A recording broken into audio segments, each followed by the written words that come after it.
Hello, everybody. It's time to do another show. Bob Hamel here, back in my house. It is time to do another iteration of All About the Flavors, show that I like to do where we kind of utilize and let the natural flavors of whatever we're cooking come out, so you don't have a lot of heavy sauces, heavy salts, as most some recipes tend to rely upon.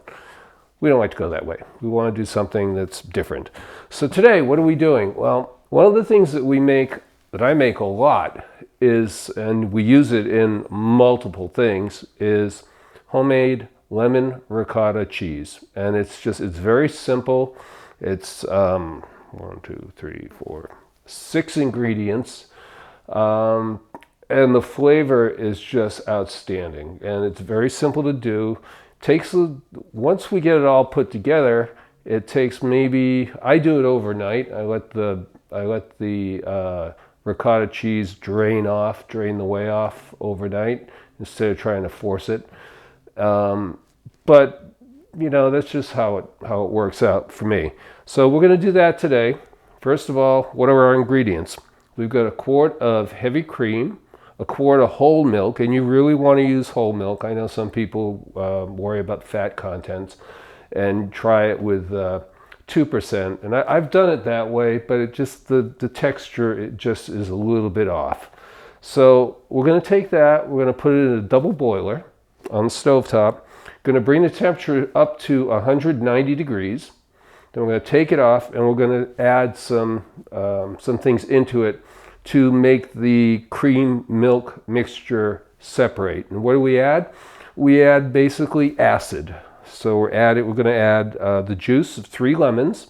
We're going to add a half cup of white balsamic vinegar, and I definitely would say use the white balsamic vinegar, because if you had regular dark balsamic vinegar, it's going to come out a dark color. So it doesn't really, visually, it doesn't look that good. Taste-wise, I think you could use either, but I happen to like the white balsamic. So I've got here, I had just a little bit left in a previous bottle, and now I got a whole half cup. So there we go. Well, let's get started with the other things here first. Let's get the milk and the cream going, because it's going to take a while to come up to temperature. So I'm going to go over here and get this going. Okay, back in a minute. Let's get our milk in the container. Excuse me.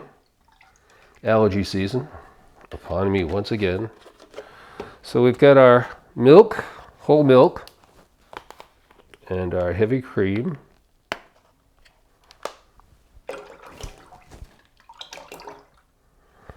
Let's get the temperature going.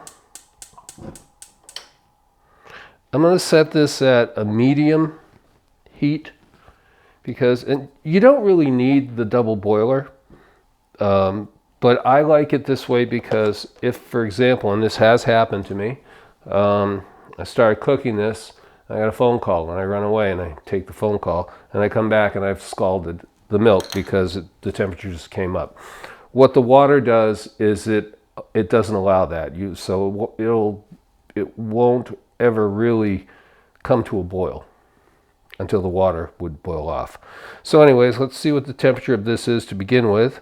It's 74 degrees outside. Let's see what we get down here. It's going to probably be about 45 to 50 degrees. Yeah, it's going down. So let that go. It's at 60. This has been sitting out for a little bit, so it won't come down. It's not like it just came out of the refrigerator. So let's let this cook for a little bit, okay? Now let's come on back over to the other side and let's prep the rest of the ingredients. All right, I've got 2 lemons that I've already grated the peel from. I've got 1 more, and this is my box grater. I'm going to use the smallest setting because I want the peel to be very, very fine. If you do it on this side, it's going to come out bigger. Flavor is going to be the same, but you're going to be getting those bits of lemon peel in the ricotta. And I just like it this way. So let's just take it. You don't want to grate too much, because you'll start grating the pith, and we don't want that. That's more bitter. What you really want, and what the purpose of this is to release the lemon oil that's in the peel itself, which is where you get predominant amount of flavor in lemon peel. So this is pretty quick, and what I like about this grater is that it has a container inside. I'll show you that in a minute. So the peel, the things that you've grated, don't go all over the place. Okay, so there's that. So let's take it out. Let's take it down.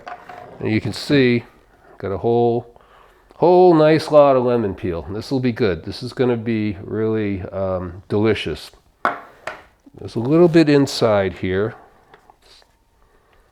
Let's use a spatula just to get it out. Okay, there's that. Of course I got it on the counter. So let's let this sit here. So we've got peel of a lemon, 3 lemons, white balsamic vinegar, and about 2 tablespoons of salt. And I know I don't like to use salt, but you don't get the flavor of it. It's a chemical reaction. With the salt is very beneficial in making ingredients, flavors come together. So yes, I'm going to use salt. So I've got 6 pieces of lemon now. Let's take them. We're going to put them in the oven. And you're going to say, why put them in the oven? Well, there's a reason.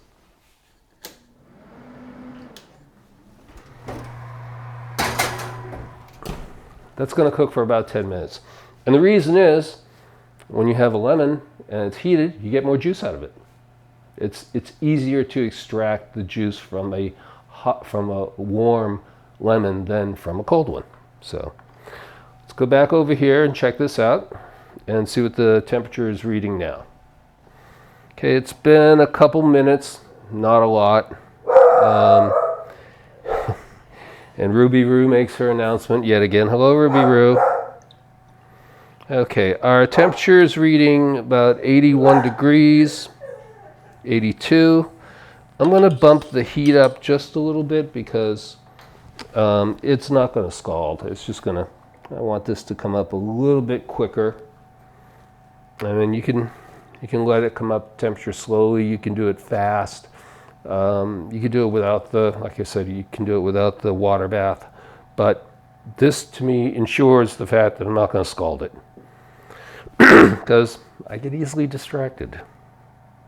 So, okay, 88 degrees, 89 degrees. We're going up to 190, so we got a little bit of work to do here. So I'm going to clean up, and we're going to let this do its magic and come back to it in just a minute. See you in a minute. Hi, back here at the stovetop. It's been 3 minutes, I think. Temperature right now is at 127 degrees. Like I said, we're going up to 190. I've got if you can take a look in here, you can see the water in the pan is bubbling, and so it's beginning to heat up. But that doesn't mean that the cream and the milk combination is coming up as hot, which is what we want. We want it to gently rise up. 132 degrees now. We got 60 degrees, probably about 4 or 5 minutes, unless I adjust the heat up any higher.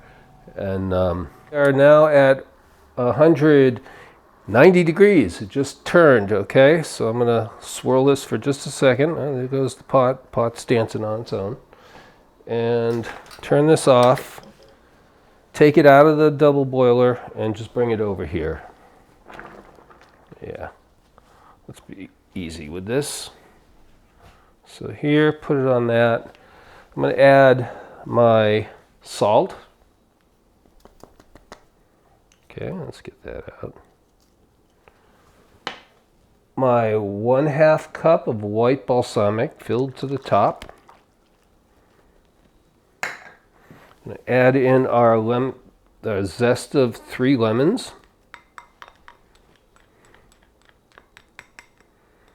That's going to, I can even smell it starting to, that lemon oil is already starting. Now I heated up my lemons, so taking them off. I forgot one thing. You don't really want the seeds, so I always just do it through a strainer, through a colander, handheld. So you get a lot. It depends upon the time of year with lemons. In summertime, I think they tend to be a lot, you get a lot more juice out of them. Wintertime, as we're approaching, it's fall now, they tend to be more pith, less juice.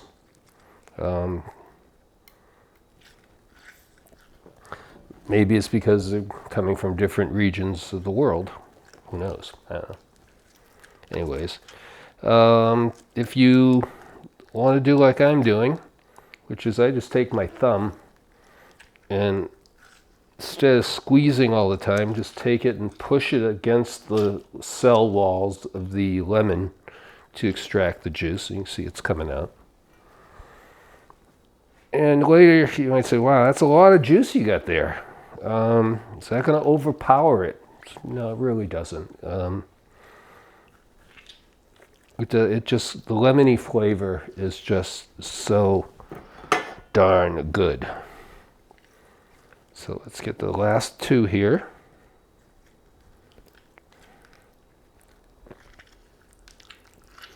Right in the middle. Last one. If you want a finger exercise, strengthen your fingers, squeeze a lot of lemons. Okay, that's good. Put that down. Let's mix this up. I want to show you something. I'm going to mix it up. This is going to sit for 10 minutes. But if you look at the spatula, you can already see the curd beginning to form. The whey is separating out. The whey is the white stuff, or I mean the clear stuff. The curd you can see is just like forming right there. So we're going to let this sit for 10 minutes. Then we're going to pour it into a colander that's lined with cheesecloth. What the cheesecloth does is it allows the whey to separate out and the cheese itself to stay in the cloth. So we're going to take a 10-minute break. See you in 10 minutes. All right, it's been exactly 10 minutes. So I want to show you what this looks like. This is already beginning to turn into cheese. No longer milk, no longer cream. The acid in the lemon and the white balsamic vinegar is what's making this process happen, making the whey separate from the curd. So remember Little Miss Muffet sat on a tuffet eating her curds and whey? Yeah, that's what it was. She was eating cheese. So we're going to take this and we're going to line this colander. I'm glad I'm talking about it because I would have just poured it right in and said, something's wrong here. So I've got cheesecloth. I've got 2 pieces of cheesecloth, and you may say, okay, why 2? Well, 1 is not enough. You need 2 to make sure that there's enough of a screening for the curd to get captured and the whey to release through. So just push it down a little bit. And before I pour it off, just let you know, so what can you use ricotta cheese for, lemon ricotta cheese? Well, we'll show later on that we take a poached egg, put it on a toasted English muffin with a little lemon ricotta on top of it, a little parsley, a little black pepper. It's delicious. If I'm making a pasta, I've done this on the show before, where I've done fake pasta with zucchini ribbons.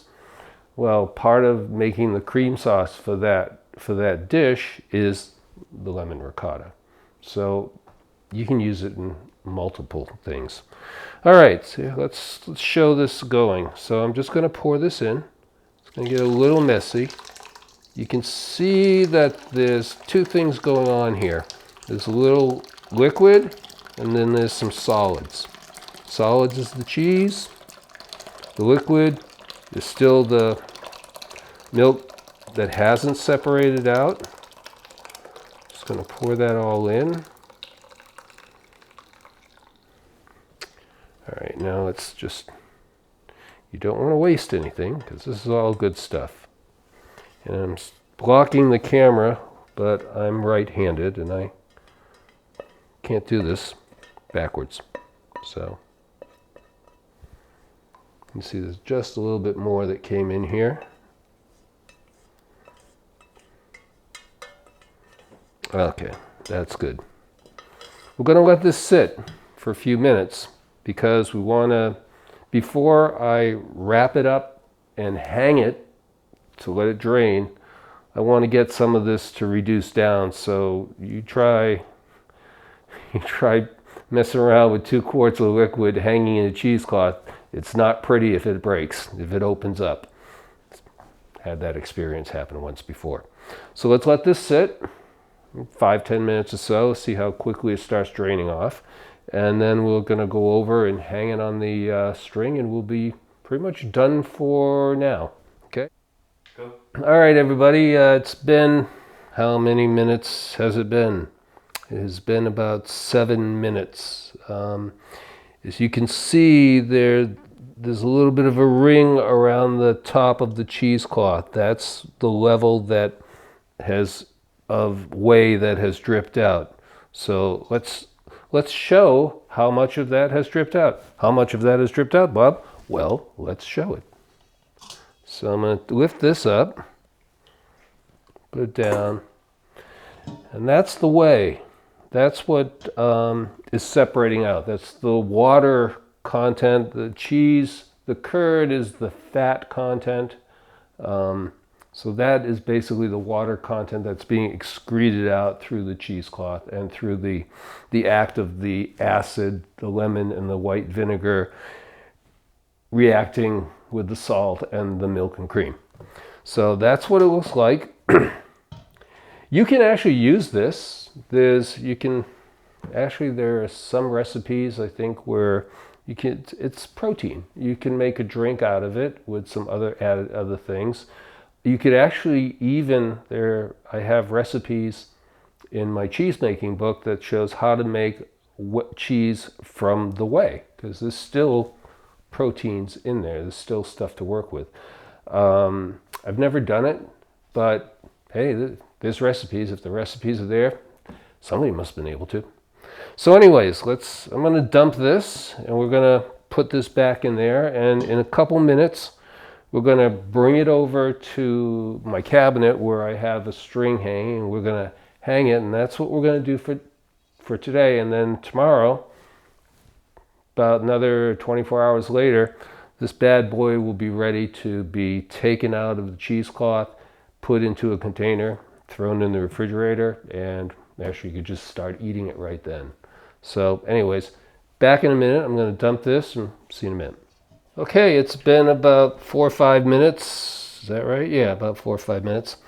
And the ricotta is slowly coming down to the point where I can manipulate the cheesecloth so that so I can get it on my string and tie it up and hang it.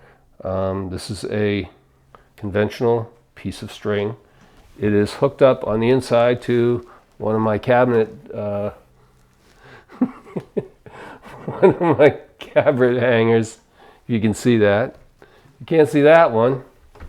Wait, I've got another. Got one right here. See how this is hanging down? Yeah, ingenuity. So anyways, there's that. So let's take this, bring it over here. I'm gonna hold this with one hand, show my ambidextrosy, and pour it off. And now, this is the fun part, trying to get this all together so it doesn't leak out. I don't spill it. You want to make sure that you get the cheesecloth all tight, all together, all at once. You don't want to do this twice, because second time is going to involve a mop. So I've got it. I got my string. Going to get a little wet. Wrap it around. Tie it off once. And then tie it off one more time. And that's going to hang just like that. And it's going to drain for about 24 hours. It will, as you can see, if you touch it, it's beginning to form. There's cheese in there, but there's also a heck of a lot of liquid. So we're going to let this continue to drip and drain. On average, 24 hours. So this is going to sit here, and we're going to come back tomorrow, and we're going to show what the final result is. That great, delicious lemon ricotta cheese. Okay? See you tomorrow. Okay? You guys have a great rest of the day. We'll talk. Come back tomorrow. Just come on over. Okay? See you then. Bye. Hi everybody, it's been 24 hours. That time flew by fast, and I hope you weren't holding your breath, because you'd be pretty blue in the face right now, probably bluer than this cover. But anyways, we have been letting the ricotta sit overnight. It's been just about 23 hours, okay? But it is completely drained. It looks really good. I checked it this morning. We're gonna go take a look at it now, undo it, and you can see how much whey has been extracted from the cheese just by hanging it. So let's go take a look. And all right, this has been hanging. Look at this. Look at how nice and plump it's become, and there's no more liquid left in it, so that's going to make putting it in the container very easy. But what I want to show you, first of all, is the amount of liquid that came out. This is what came out of the cheese from yesterday. It's just it's whey, it's protein, you can do a lot of stuff with it. Mostly I've tried doing cheese with it once, and it didn't work out because there wasn't enough protein, or I didn't do it correctly. But anyways, this is what you get from the cheese when it extracts. And we're not going to use it for anything, so let's just get rid of it. Now, la pièce de résistance, the grand unfolding of the cheese. Le grand fromage, as it were. Okay, so here we are. That's that. Let's get this back where it belongs. Okay, we're going to go back over to the counter, the island, and we're going to take this out and put it into the container. Okay, see you in a minute. Okay, so here we are. We've got the cheesecloth. As I said yesterday, it's 2 layers of cheesecloth. The first layer is just going to come off really nice and easy, because there really wasn't much to it. As you can see, it's pretty clean. Now the second one, going to try and peel it back. I don't want to disturb the cheese, so it'll make it that much easier to just drop it into the container. So that's what we're doing. We're just going to drop it in and then scrape down the sides. I have gloves just to be sanitary, but to be honest, I don't ever use them. Okay, here we go. Just like that. Look at that, huh? That's lemon ricotta, but we don't want to lose this good stuff. This is really good bits here. So you just take it and put it in. I like to just scrape it down. Sometimes it's going to be a little wet, a little loose, and so then what I do then is basically just take the cheesecloth and wring it out, and it just drops in. And we'll probably do that in just a second anyways. But you don't want to lose this. This is good stuff here. This is what we waited 24 hours for. Okay. There we go. So now, I'm just going to take this, fold it up, start at the top, and just run it down. You can see it's coming out on my hands, hence the gloves. Well, didn't get as much as I thought I would. Let's see, try it a different way.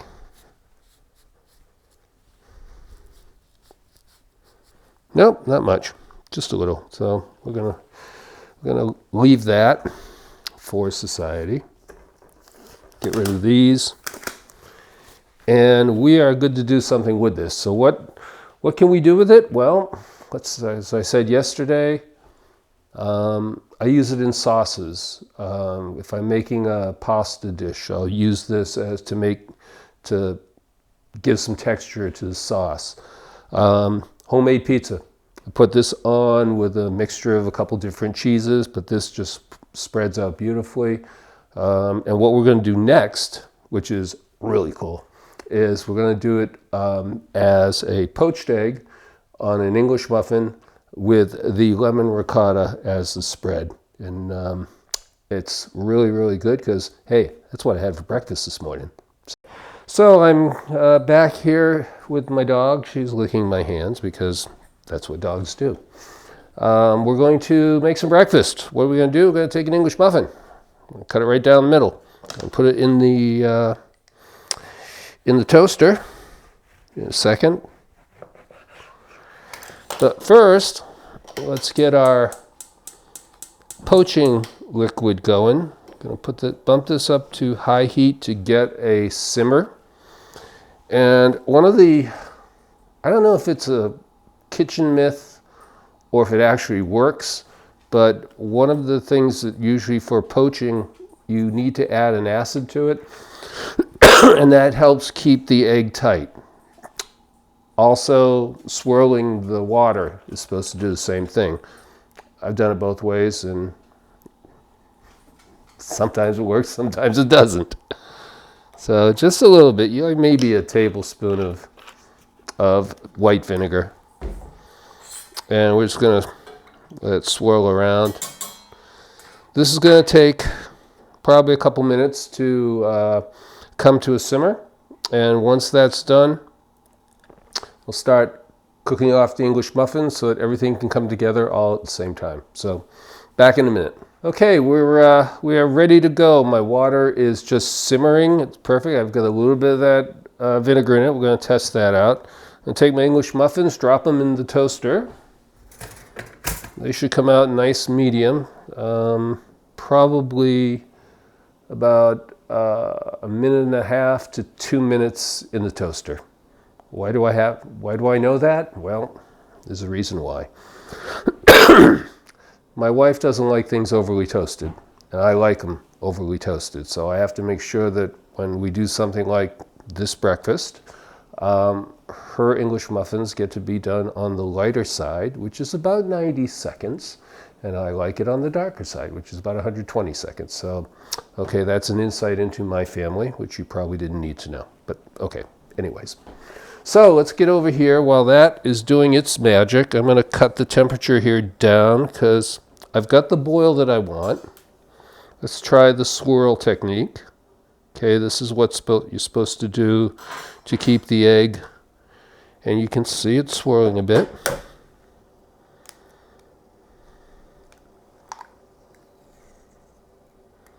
And it actually did kind of stay in one place. Looking at the egg, I'm going to let this cook for a little bit. Maybe put the temperature up just a skosh.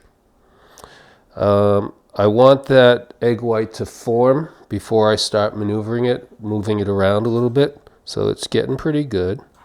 So let's see if we can make the egg dance. Just go lightly, touch it. Oh yeah, we're going to be dancing. There we go, look at that. And the egg itself has stayed surprisingly intact. The white hasn't spread out, so there might be something to that vinegar swirly trick. Who knows? So I'm going to go take a look at the English muffins, and we'll be back to this. And this is almost ready to go. I'm going to cut the temperature just a bit because I don't want to overcook it. You don't want a hard poached egg. This should come out pretty good, and I hope I don't break the yolk because that's not a good thing. But this is looking pretty good.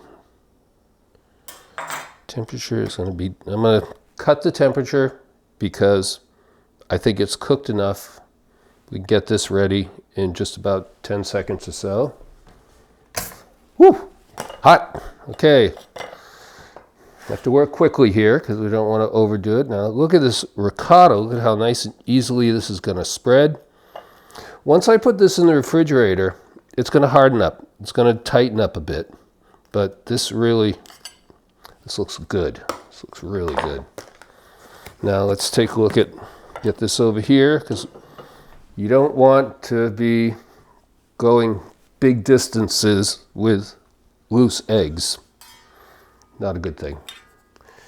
You get a messy stove. Okay, so let's try. You want to drain it off, land it. Whew, done. All right, do you like pepper?